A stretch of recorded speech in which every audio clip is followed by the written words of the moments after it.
There I was, standing shamefully in a courtroom, surrounded by demons on my left and angels on my right. Satan as the persecutor, holding millions of records about my life, and God sitting on a throne with a mighty gavel in his hand. I had no lawyer.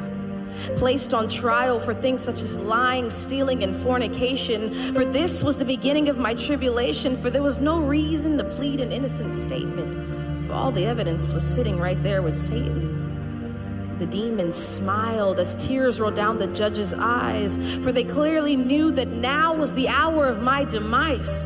But wait. In came a light shining so bright that the demons smiling suddenly jumped with fright. And the man that walked in that night was none other than Jesus Christ.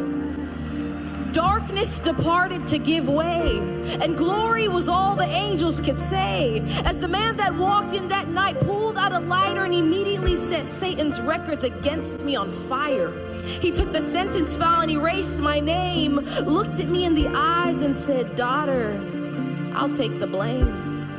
Handcuffs were placed on this man and he was thrown to the ground. The entire courtroom gasped at this horrendous sound, and the sudden seized the beat of his heart. The man that walked in glowing had now become dark.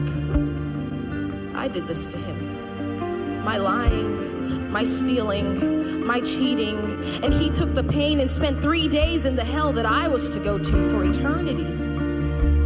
I left the courtroom that day, and there was nothing I could say.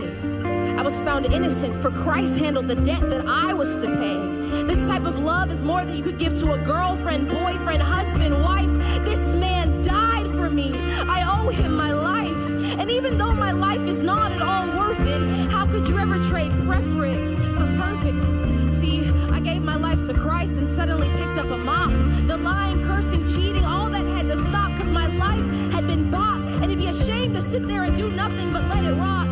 I'm not perfect, and the will to sin hasn't completely diminished from my life, but I